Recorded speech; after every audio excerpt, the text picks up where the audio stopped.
All right, guys, I got a good one for you today. Good one.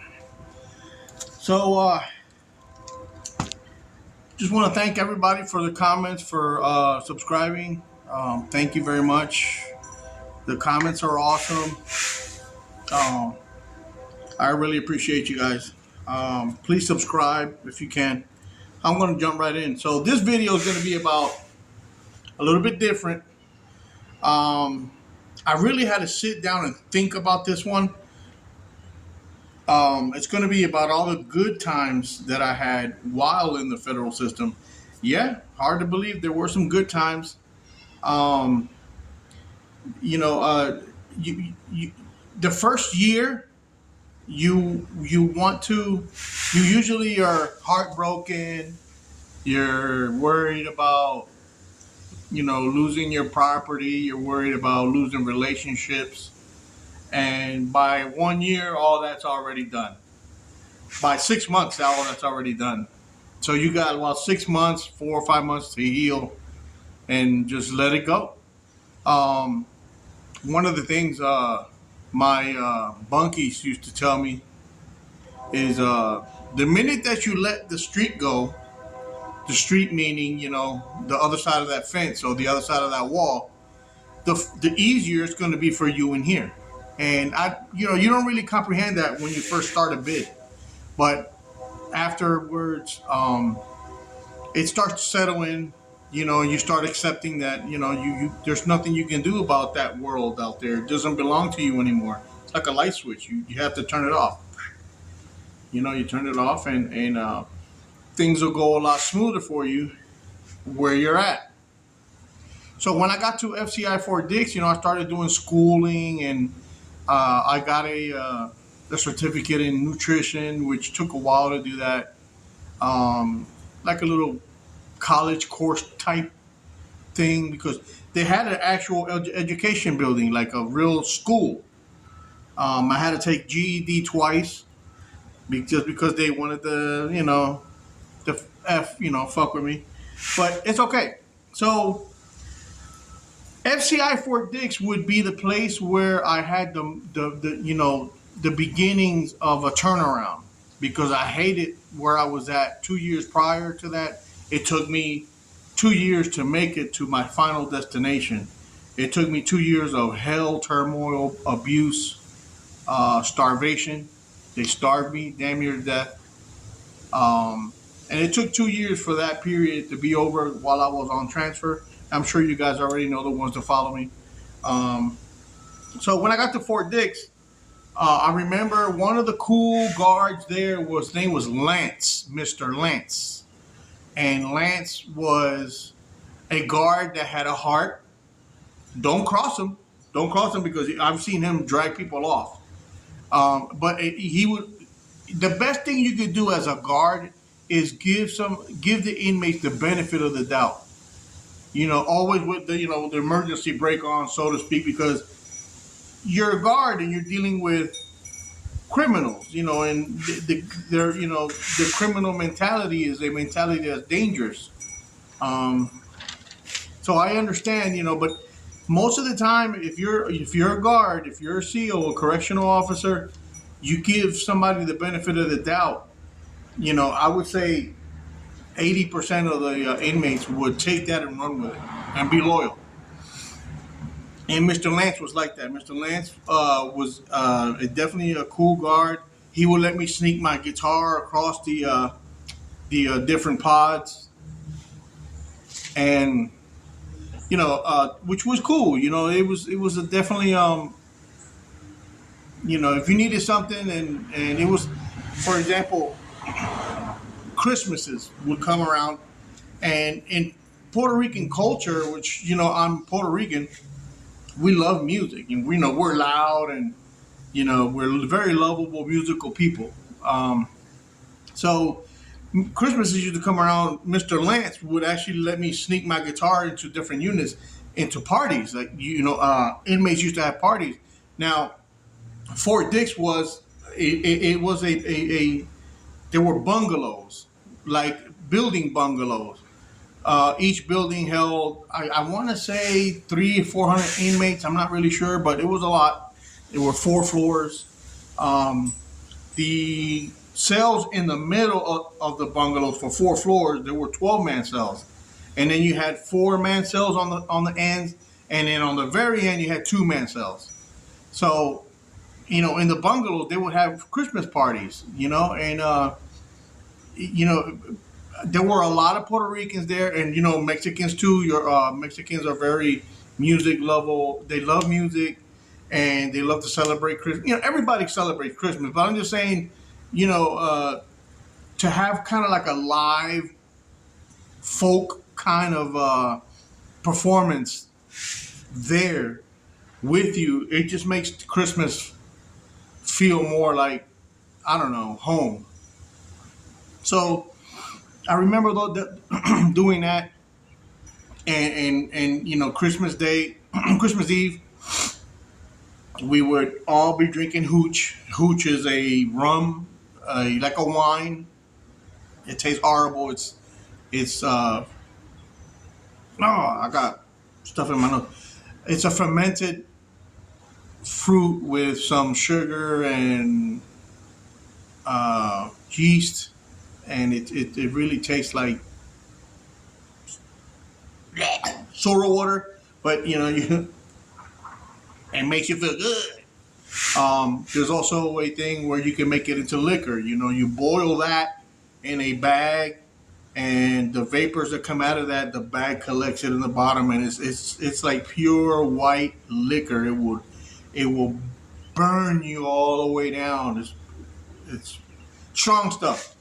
So you take a sip at every little party that you play at, and then it would be me and a partner of mine. And her name was Tonina. Tonina. Sadly, Tonina had a sentence where he was never going to get out of there. So I'm sure if he didn't get into any trouble, he's still there. Um, then that's sad. But you didn't kill nobody. You're there because of some drugs. I think that sucks. I think you should have an opportunity to be free, because half of these sentences are way more than necessary to scare a person straight. So it would be me and Tonina, we'll be playing, and then a lot of the units, the guys had instruments. So you would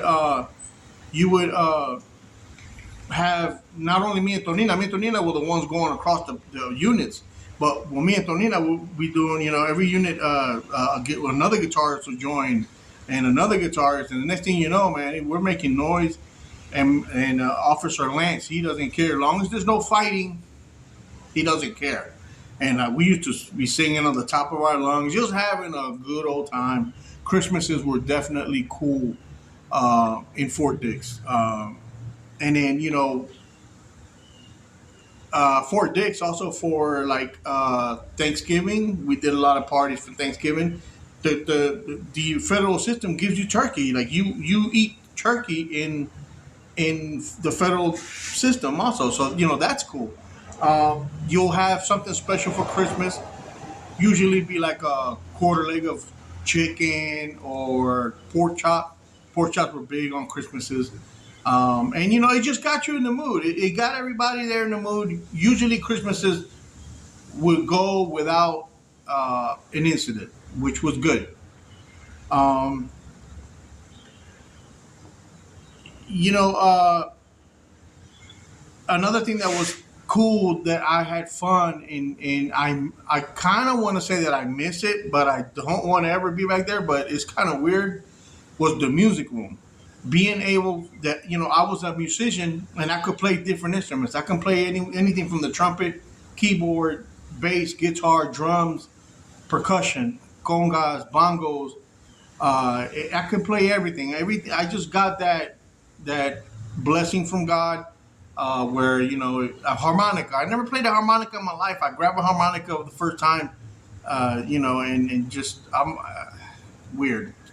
But the music room was definitely a part where I spent 90% of my time after I was hired as a music room orderly. as the main music room orderly.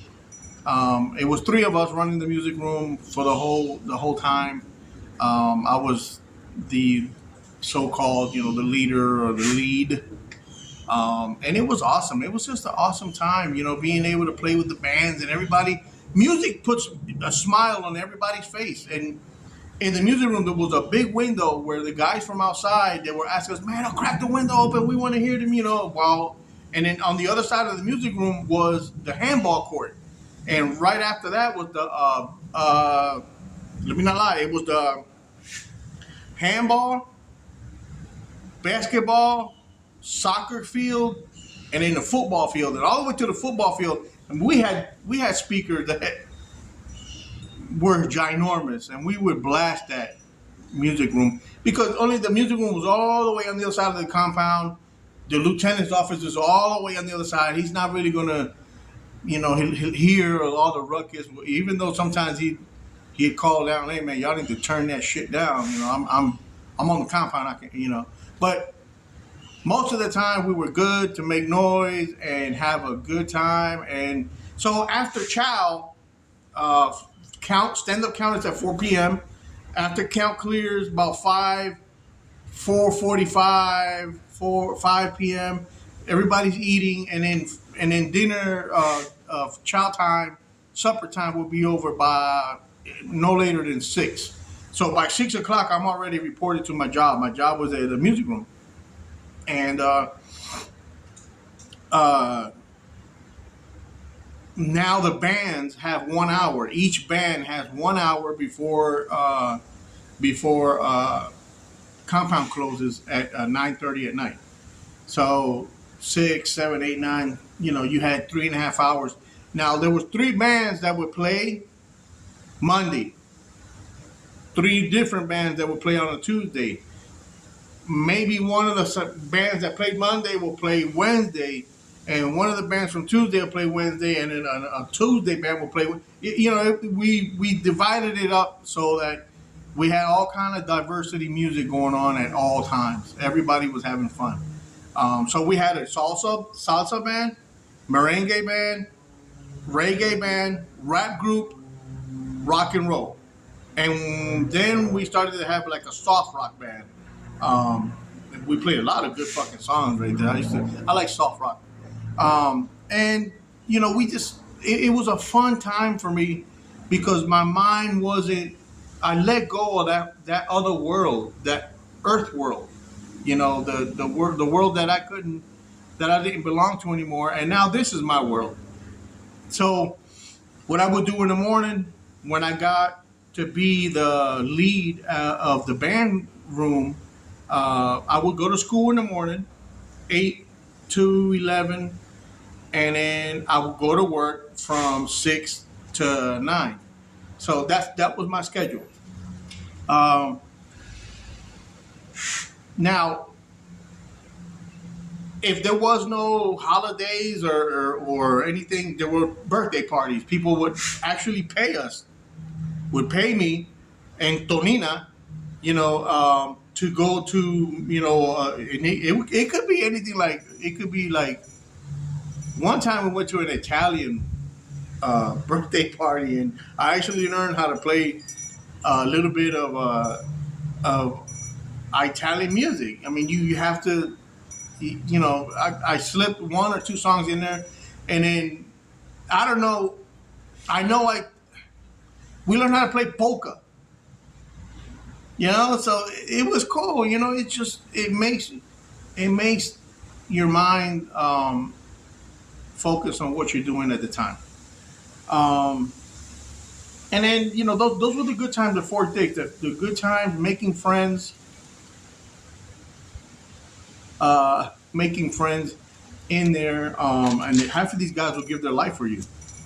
Like I said, I didn't have no problem on the compound because everybody wanted to protect Alex, and I was the one in charge of the bachata band, and all the members of the bachata band, and then our lead singer, he was gay, and like I say, if that's your thing, that's your thing. You know, as long as you know respect me, I respect you. Everything good. So he had a lot of heat in the federal system being gay. I mean, you would look at him and you'd be looking. It looked like a girl. He was our lead singer, and he had a lot of hardship, a lot of ugly things happen to him on his trip to Fort Dix, and then once he became the lead singer of my band, um, his I remember him coming up to me and just smiling for the first time, and just saying thank you, and he was one of the people that was on the gate when I left. Gomez, man, don't come back, man. We're gonna miss you, bro. We're gonna miss you. And there was about another 80 inmates on the gates, just wishing me a farewell. Um, so that was the good part about it. And I always used to like seeing people get away from where we were at. We were, even though you're incarcerated, your mind is not incarcerated. Your mind can fly you out of there, given the proper. I just had a grasshopper land on my tripod. Um, so that was cool. I used to like that, and making people smile and seeing inmates dancing and just having a good old time. And it brought a very warm smile to my heart. The grasshopper is now jumping in here. I'm not scared of bugs, but flying roaches I am. But it was a definitely fun time. It was just to be able to get some of those minds out of that out of that place. So also what was fun is a lot of people hate probation. I hated it, especially probation in a place like Puerto Rico is so strict. Like their probation officers are wow, they're troopers to say the least.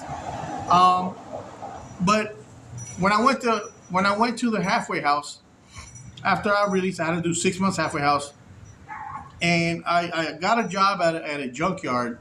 It was called El Yonke Nico, Nico. So in Spanish, you have two N's. You have the regular N for Nancy, and then you have the ñ, which is an N with a little hyphen on top, and that makes a like a ñ sound. Okay, grasshopper. He's gonna land on me at some point. He just jumped over the camera. Um, so I was working at Jonque Nico, and it was the only place that gave me a job with tattoos.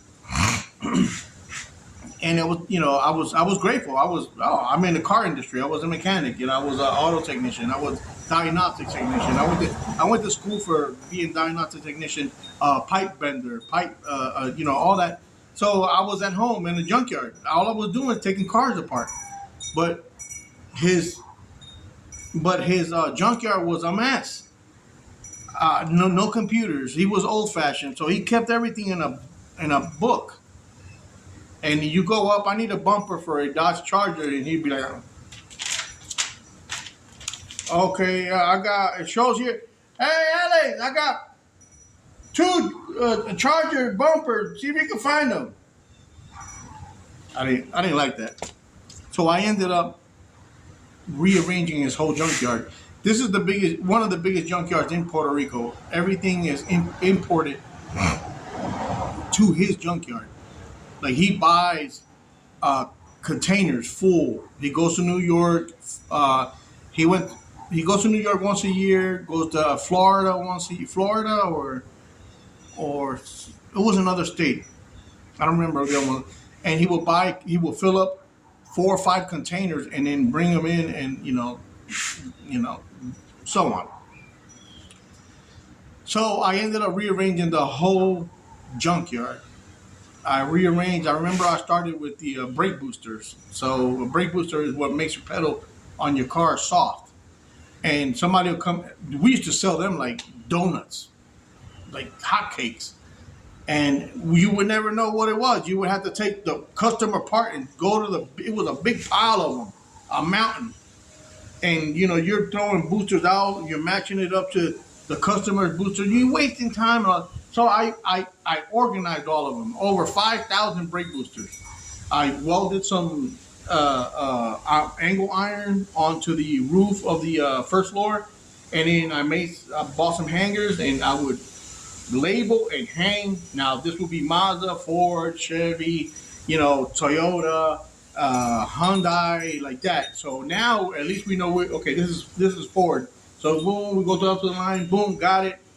I did that with fenders, hoods, windows, bumpers, lights, airbags. We used to sell a truckload of airbags. So I organized. It took me 6 months to organize his entire junkyard and put everything into 3 booklets, organized, tag. So now if you went for a brake booster, it'll be on aisle A, line 3. Boom, there goes a brake booster from Mazda. Go get it. Boom, you literally walk up, take you 1 minute instead of versus an hour and a half. He promoted me to floor manager, and then he promoted me to general manager. General manager in Puerto Rico means you're the second in command. And by that time, I was out of the halfway house, had my own car now, I was making decent money. I went from $225 a week, and the halfway house would take $75 out of that. I went up to $600 a week, and within 6 months. And $600 a week back then in Puerto Rico was excellent money. That's like a $2,000 paycheck now. So I was doing good. That was a good time in my life. I like that part. Getting my license. I never had a license. Like I drove without a license for eons. Got I don't know how many tickets for no driver license in Pennsylvania. And I finally got my license in Puerto Rico. It was cool. It was a very victorious moment for me. It was fun. It was a good memory. The weekend. So the weekends in Puerto Rico, I'm a fisherman. Like I wish I could turn the camera and show you all the fishing rods that I have, and I love fishing. I love fishing back home in Philadelphia. We would go to Atlantic City or Cape May. Cape May was awesome. And Puerto Rico's fishing is better. And what I would do is I bought a little Blazer, a little Chevy Blazer, and I put a little 350 in it, and modified it, and it had little wide tires. It was a little quick little truck, and it was if you know about Chevrolets, old Chevy 350 with a turbo 350 trans, it's hard to kill. As long as that thing got water and oil, you're not killing it. But it was very dependable vehicle, and I killed the island in that Blazer. I went everywhere. Friday night, we leave Friday out of work at 5. At 5:30, I'm already got my cooler, my little beer, or my water. I used to drink a lot of water back then. I was a lot more healthier. I look like a big blob now, but and my fishing rods, and I'm gone. I'm by myself. I don't. Another thing is, when I got out of prison, I didn't want to be with anybody. I did me. And a lot of people might not believe that, but I didn't have the urge to be with a woman and all this humping. No, I didn't have that urge. I wanted to fix me. So that's what I did. So I would jump in my Blazer by myself, and man, I wasn't back then. I wasn't a bad looking guy, so I had women everywhere. Hey, what's up? Blah blah, what's up? Women come into the junkyard all the time. Damn, well, who's that? I was a forklift driver for a long time, and I remember women just constantly, and these are beautiful Puerto Rican women, island women. They were, gorgeous. And no, thank you, but I'm doing my little thing. I will always lie to them. I got somebody. A lot of them would be like, I don't care, but different story. But it was a fun time. So I would get in my Blazer and hit every water source that I could find. One time I got a really good honey hole, and it was actually next to Jennifer Lopez's house. Like her house was right next to the beach, and I didn't know it was Jennifer Lopez's house. Um, and I would fish there all. I went there fishing 3 months straight. And catching pompanos and catching weak fish and sea bass, flounder. It was awesome. It was just an awesome time for myself. Um, Really cool. Uh, if I wasn't fishing, I was in the mountain. And Puerto Rico it's got, I think, the seventh highest mountain in the world is El Yunque. If you have never gone to Puerto Rico and visited El Yunque, I advise you to do that. It is gorgeous to have a rainforest. I didn't know that until I just got in my damn truck and I drove everywhere. And I was mountain riding. If I wasn't fishing, I was in the roads, enjoying the roads, and almost squeaking them little roundabout roads up and down hills. You come down and the brakes are eating up. It was an awesome time that I had to myself. Um, and it was just great. So after about 7 or 8 months of traveling the whole entire island, I now know everywhere how to get to everywhere in the island. I knew in 8 months more about the islands than people lived there for their whole life. They would come and ask me, "Hey, Alex, man, where's Cabo Rojo? Where's the bridge of Cabo Rojo?" You, the bridge of Cabo Rojo, you go down Route 2 and blah, blah. You get off on Route 1, and that's how it is. Route 2, Route 1, and you're right there, Cabo Rojo, the bridge. Um, so that was fun time for me. Those are times where I felt like I could walk out into the rain. I would do weird things like that too.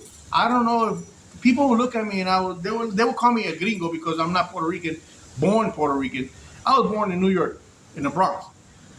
But I would walk out in the rain and just sit there and just have the raindrops soaking me, and everybody will be everybody's on the porch in Puerto Rico or in the window. There was really not much for them. Like in their mentality, they'd rather be home. I didn't want to be. I didn't want to be in four walls.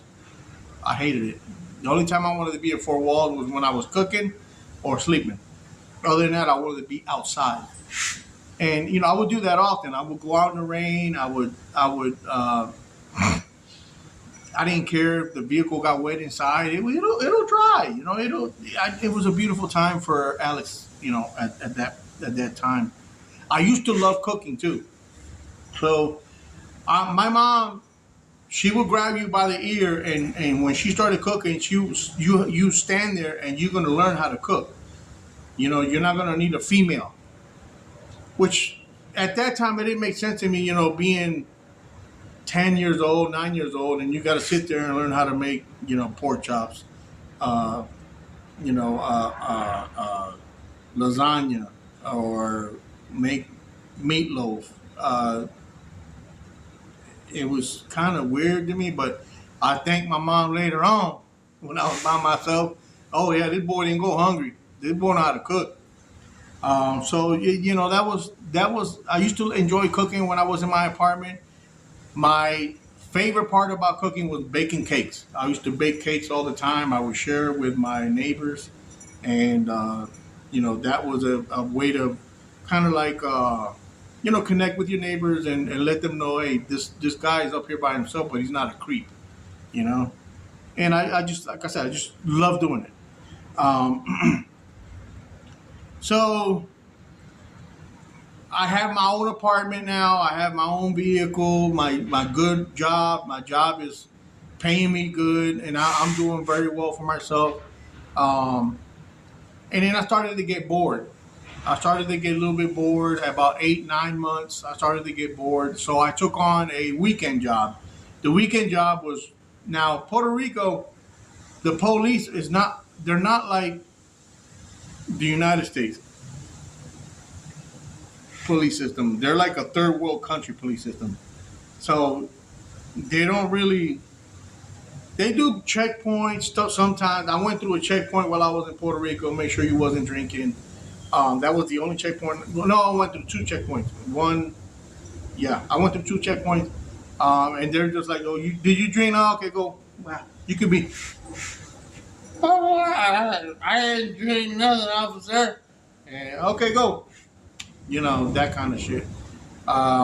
So the second job that I acquired in Puerto Rico, which was Saturday and Sunday, so now I'm working 7 days a week, was transferring 50 head of cattle, bulls, from Nico. Nico used to also his hobby was cattle. He had like world. That's the Puerto Rican accent. World class show cattle. And you know, he always you go to the port where he'll buy them from Spain. He would buy them from Europe. He would buy them from Santo Domingo one time or a few times out of Mexico. He would buy cattle from everywhere. Ay amigo, and he needed somebody to transport them from the port to his farm in Arroyo, Puerto Rico, which is a little island on the very north. No, it's like the mid east part of the island. But he had a beautiful ranch out there. He had another ranch in Carolina, Puerto Rico. But I would transport 50 cattle Friday and 50 cattle. I mean, 50 Saturday and 50 cattle on Sunday, and then go back to work at the junkyard Monday. So I did that for a while, and I used to drive a Mack truck. I used to drive his Mack truck. Like, I had to learn. It was a 10 speed.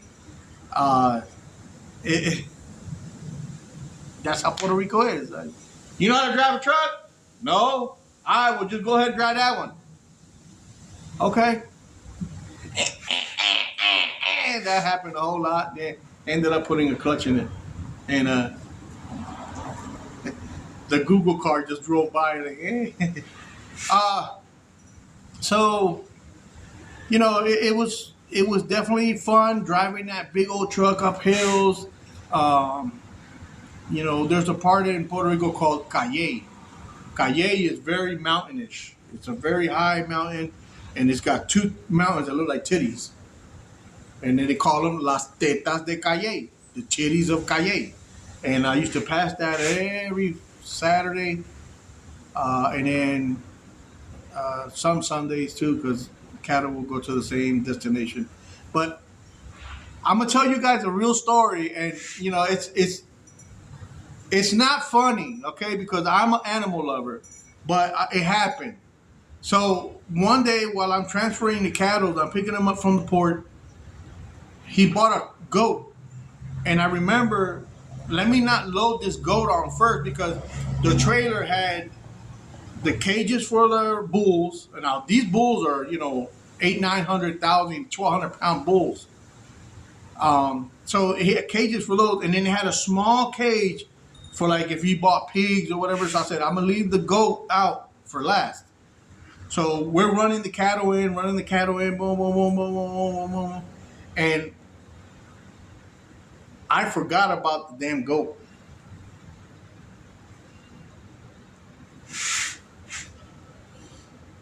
I take off, and the goat is on a rope with a little harness, a little neck harness, and the harness was wrapped around his horns and his face. True story, guys. I would have people beeping the horn on the highway. Hey, all right, yeah, you drunk motherfucker. When I got to Arroyo, the only thing left of the goat were the horns.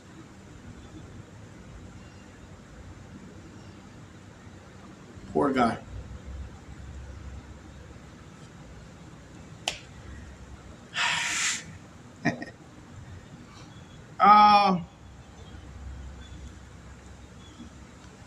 In Puerto Rico, also you have fun driving around the island because every mile or so you have what's called a speakeasy. A speakeasy is a place where they have live music, some of the best foods you're ever gonna taste. You know, like brisket, uh, pastelillos, which is like an empanada with meat inside or cheese. Um, Bacalaitos, which is like it's a codfish, like uh, shredded codfish, uh, baked in some uh, you if you want you can Google it. Bacalaitos. It was just it's a Puerto Rican dish. Rice and beans or rice and peas. Uh, some of the best foods. Rellenos de papa is like a potato ball with ground meat in the middle. Ooh, it was awesome. And you got these places every 1 mile. Sometimes there's like 10 of them and next to each other. Sometimes you'll have a truck, a family selling it on the side of the road. Watermelons, oranges, mangoes. It's just wow. Like just driving in Puerto Rico was fun.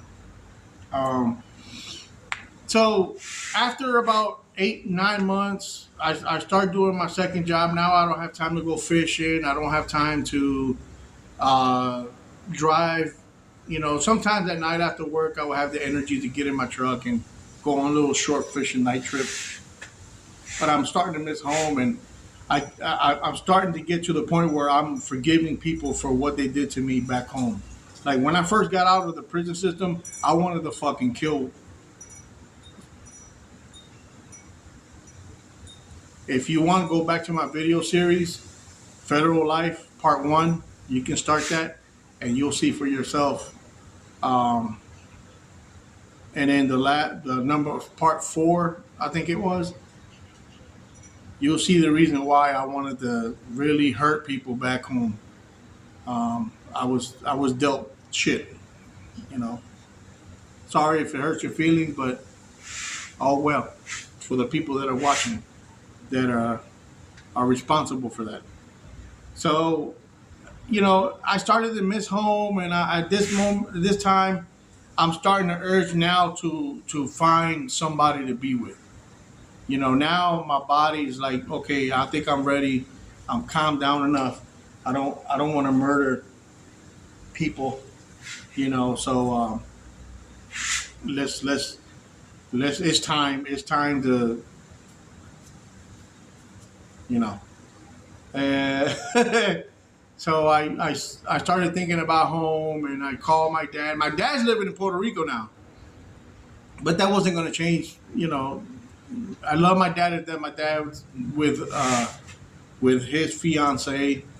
Um, and I already knew what I was going to do. I was going to transfer back to Philadelphia, and that's what I did. Make a long story short, there's a video series that explains all that, and when I go back home and stuff like that. I'm not going to bore you guys with that again. So yeah, so these are the good times that I had, you know, while having that monkey on my back. You know, I had a lot of good times in Philadelphia too. You know, when I first got to Philly, cheesesteak. Ah, you know, and visiting a lot of the old fishing spots that I went to. That was super fun. Um, you know, but then my perception of home was clouded by meeting the person that I met, and that's like I said, that's in the video series. If you want to go back check that out, you're more welcome to. Alrighty, so that's it for now, guys. I hope that that you know was entertaining, and you'll wait on the next one. Please subscribe, guys, and leave a comment. Whether you know you like it or not, leave a comment. Thanks.